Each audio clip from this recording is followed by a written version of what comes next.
Si Samitier va ser el primer ídol del club, començava la història del segon, Ladislau Kubala. Ni ell mateix es podia imaginar com canviaria la seva vida des d'aleshores.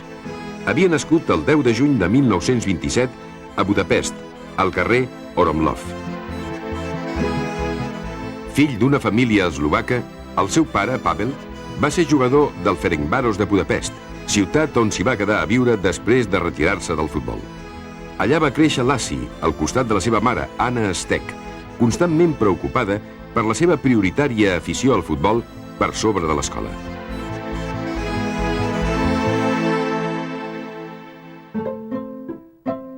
Ja com a juvenil, als 17 anys, va ingressar al club dels seus amors, el Ferencváros.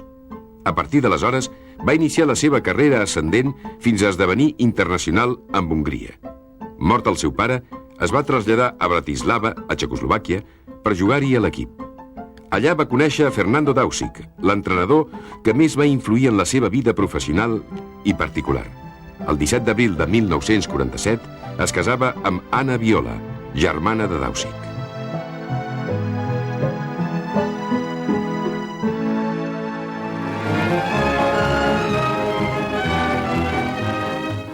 Kubala, que també havia actuat amb la selecció de Txecoslovàquia, va decidir d'acceptar una oferta del Bases de Budapest, malgrat que en tenia d'altres a Anglaterra. Va tornar a triomfar en el futbol hongarès i a la selecció. La reglamentació de l'època permetia de jugar en diferents seleccions. El nou mapa polític que es configurava després de la Segona Guerra Mundial havia col·locat Hongria en mans comunistes, i Kubala va decidir exiliar-se.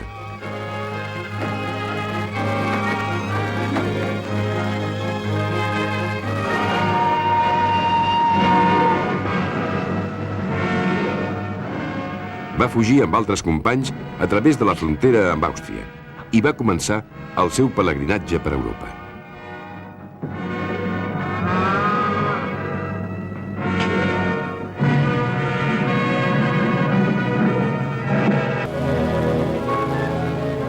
En una d'aquelles gires per Espanya, el destí de Kubala va canviar. Samitier l'havia descobert a Sarrià. Ramallet, quiero presentarte a Ladislau Kubala, tu nuevo compañero. Este es Ramallet, el amo del campo. Mucho gusto. Un excelente portero. A ver cómo os portáis. Vamos a entrenar.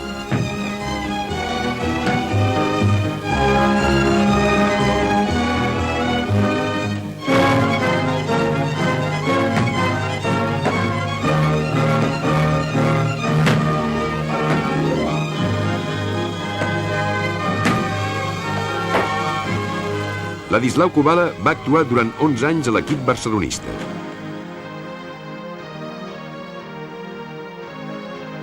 Va conquerir 4 lligues, 5 copes d'Espanya, 2 copes de Fires, un subcampionat de la Copa d'Europa i una Copa Llatina.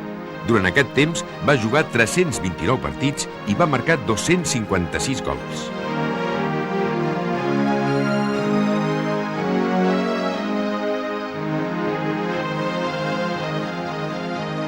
Tots tenen els seus mèrits, lo seu a cadascú, però per mi ningú com en Kubala. Es prega el respectable silenci, que pels qui no l'han gaudit en faré 5 cèntims. La para amb el cap, la baixa amb el pit, la dorm amb l'esquerra. Travessa el mig camp amb l'esfèrica enganxada a la bota. Se'n va del volant i entra en l'àrea gran rifant la pilota. L'amaga amb el cos, empenta amb el cul i se'n surt d'esperó. I es pixa el central amb un teva meva amb dedicatòria i la toca just per posar-la en el camí de la glòria. Jo no diria que és només una cançó personalitzada, jo diria que és tota una història d'amor. I totes les històries d'amor, clar, són personalitzades, però per damunt d'això és una declaració de principis i de principis d'estimació, de respecte i, d'alguna manera, d'agraïment a algú que no només ha tingut la sort de disfrutar-lo veient-lo jugar al futbol, sinó que he tingut la fortuna de poder compartir amb ell una pilota i un camp.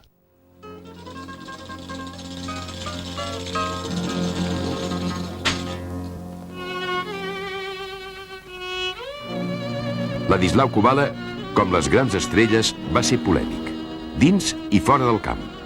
Àngel Mur recorda especialment un fet. Y alguna vez me llegó Lassi no muy bien. ¿Y qué hacía yo? Lo desnudaba completamente, lo metía debajo de la ducha fría, y le duchaba bien duchado, después lo secaba bien, le daba una fricción de alcohol, le daba un café y lo dejaba dormir. Y salía a jugar y jugaba fenomenal. Llegamos de un partido muy alegre, habíamos ganado fuera, y le pregunta el aduanero, ¿tiene algo que declarar? Y dice él, 2 litros de whisky. Y dice, a ver, dice, roticografia. Les lesions van ser una altra de les zones fosques de la seva carrera esportiva. Fractura fibrilar, de menisc, de lligaments. Però la malaltia més greu va ser un procés tuberculós que va sofrir el jugador i que, segons els metges, li impediria de continuar jugant al futbol.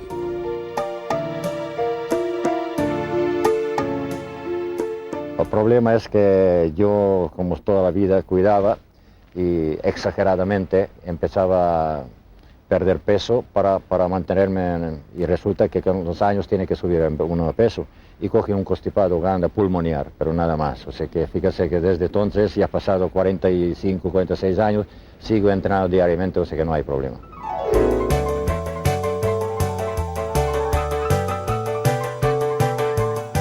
En d'altres ocasions, la seva fermesa física li va permetre superar lesions que, per a qualsevol altre jugador, haguessin significat abandonar el terreny de joc.